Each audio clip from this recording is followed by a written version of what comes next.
지친 하루를 달래줄 어머니의 손맛 그대로. 올바른 재료와 정성 담은 손질. 홍시로 완성한 달콤한 감칠맛. 집에서도 편하게 택배로 받아보세요. 매콤하게 땡기는 감칠맛. 장간의 양념게장. 검색창에 장간의 양념게장을 검색해보세요. 역대 최고 수준의 경제 불황이 오고 있는데 여기에 계엄을 끼얹었죠. 그리고 부동산 붕괴는 이미 일어나고 있었죠.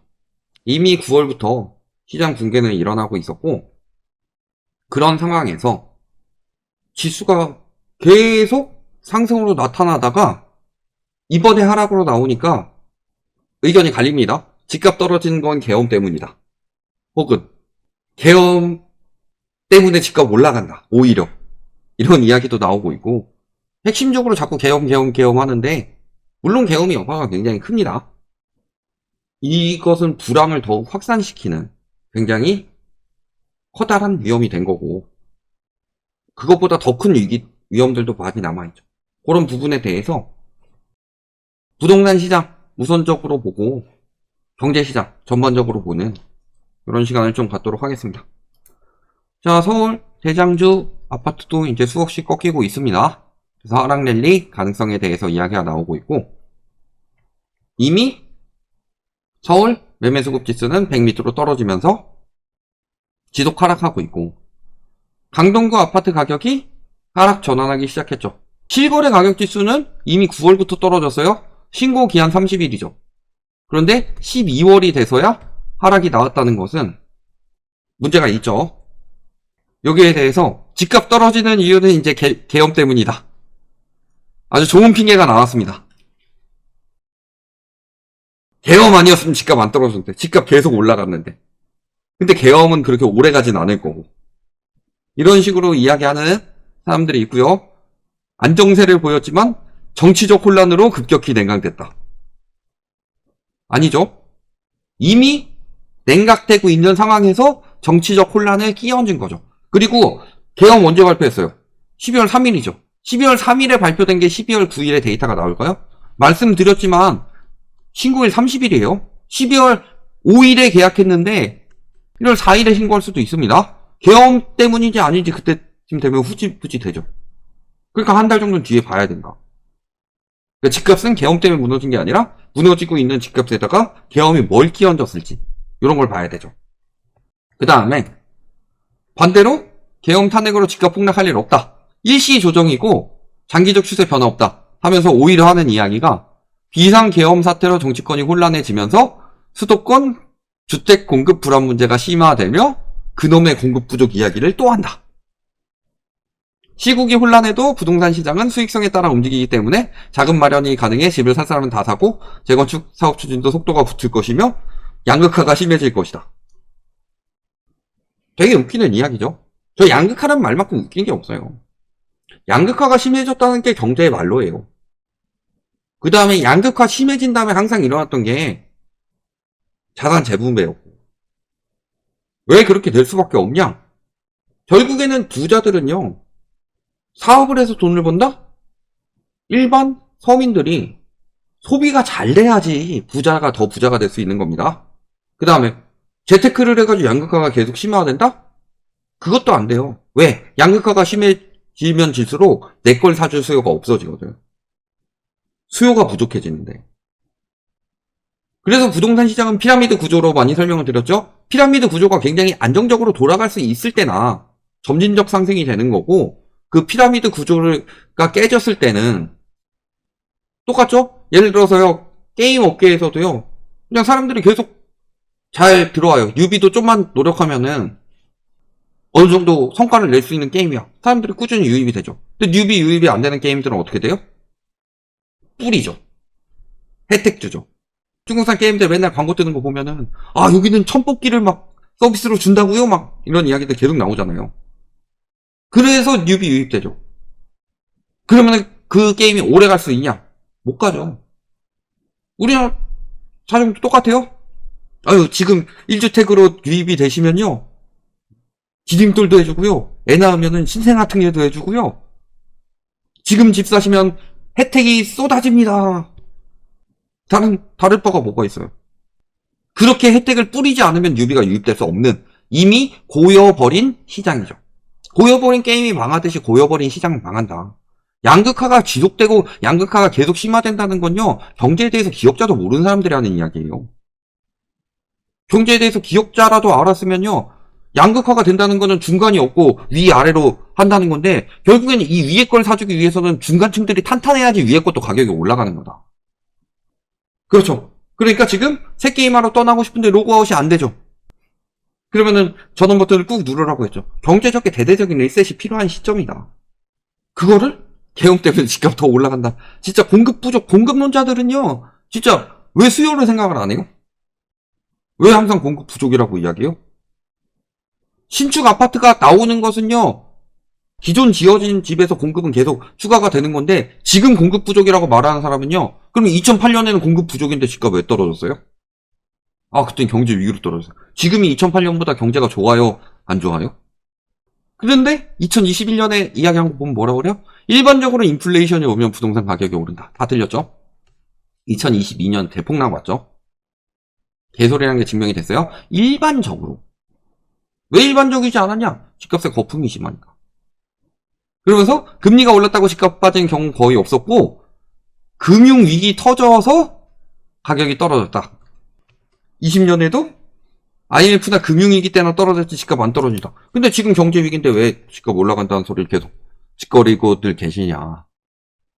2022년 어느 정도 정리하고서 디레버리징이라도 했으면 모르겠는데, 돈 엄청 풀어가지고 혜택 엄청 줘가지고 무주택자들 미래 수요들 다 끌어가지고 미리 사도록 만들었죠. 계엄이 문제가 아니죠. 왜? 계엄 이전부터 대기업들이 계속 안 좋았었죠. 자, LG 지금 여섯 공장 팔고 있습니다. 롯데케미컬 이거저거 매각하고 있죠. 계엄 때문에 매각하는 거 아니죠. 나주는 이미 저기 공장 알코올 생산 중단했고, 그런 상황에서 3대 리스크가 더 커지고 있죠. 지금 3대 리스크, 트럼프 2기 대응, 환율 리스크, 내수 경기 침체 장기화.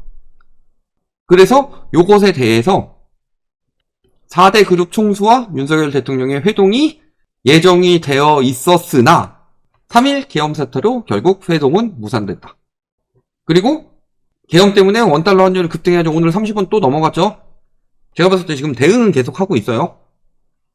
30원 되기 전에 한번 대응했는데 30원 넘어가는 거 못 막았죠. 그러니까 지금 또 40원 되기 전에 한 번 또 대응이 들어간 것 같아요. 38원, 39원 이쯤 갔을 때 또 그때부터 또 눌렸으니까.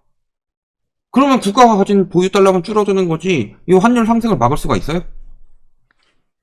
근데 아직도 그런 이야기 합니다. 환율 상승하면 수출 기업들이 좋다. 잘 팔린다. 잘 팔리면 뭐예요? 수입 물품은 비싸지고 수출은 싸게 팔죠. 예전에 하나 팔아서 10,000원 벌었는데 요즘에 하나 팔아서 100원 벌어요. 그럼 100배로 잘 팔리냐? 그렇지도 않아요. 그럼 손해죠. 그래서 상당수 수출 기업들이 원자재를 해외에서 사오기 때문에 부담이 되어서 이게 리스크가 크다. 수출 기업들이 리스크가 크다고 이야기를 하고 있는데, 뭣도 모르는 인간들이 그럼 경제 좋아서 집값 오른대. 수출 잘 되고. 우리나라가 환율 올라가지고 아무리 싸진다고 하더라도 중국이나 동남아시아나 인도나 이런 데랑 비교가 돼요? 여기에 계엄으로 인해서 대외 신인도가 하락하면서 고객사의 이탈 가능성이 생기고 있고, 계엄령 터진 후에 전 세계 고객들로부터 연락이 쏟아지고 있다. 경제는 더더욱 안 좋아져가죠? 경제 위기 오면 집값 떨어진다 라고 이야기를 했었죠. 금리 올라갈 때 뭐라고 그랬어요? 금리 영향 없다. 경제 위기가 와야 집값 떨어진다. 근데 지금 부동산 사라는 작자들 뭐라고 이야기하고 있어요? 금리 내리면 집값 올라갈 것이다. 경제가 이 모양 이 꼴인데도 금리 내리면 집값 올라간다는 소리를 하고 있어요. 근데 계엄 이후 4일간 시총이 72조가 증발을 했습니다. 지금 외국인도 개미도 떠난다. 그래서 코스피 코스닥은 떨어지고 환율은 올라가고 채권금리가 올라가고 있습니다. 채권 시장에도 지금 떠나가고 있다는 소리예요. 그리고 개인도 이제 팔자로 돌아섰고, 외국인들 지금 2일에서 6일까지인데 벌써 4분의 1 수준이죠. 이때에 비하면. 이것을 다 어디서 받아주고 있다? 기관에서 받아주고 있다. 국민연금 위기설이 괜히 왜 나오게요? 딴 데서 돈 벌어도 모자랄 판에 저런 거 사주고 있죠. 거기다가 지금 국민연금이 환율 올라가면은 자동으로 대응하는 걸로 인해서 지금 손실이 크다. 이런 이야기들도 나오고 있죠. 이게 다 이렇게 나타나고 있느냐? 한국이에요. 이렇게 어마어마하게 팔면서 주가도 떨어지죠? 주가가 떨어진다는 건 경제가 안 좋다는 소리입니다. IMF 때도 1년 중에 8개월에 주가가 떨어졌어요. 근데 우리나라는요, 12월에 주가가 올라갈 것 같아요? 떨어질 것 같아요? 12월에 떨어지면요, 올해 역대 최고였던 IMF 때 8개월 음봉을 넘어서서 올해 9개월 음봉이 나옵니다. 역대 최고로 주식시장이 망하는 시기예요. 그럼에도 불구하고 경제 위기가 아니고 경기 침체다. 근데 여기에 지대한 영향을 미친 것은 한국의 대외 신뢰도를 떨어뜨린 계엄의 여파를 빼놓을 수가 없죠. 근데 문제는 이런 걸로 인해서 뭐 집값 떨어진 것도 계엄 탓이다.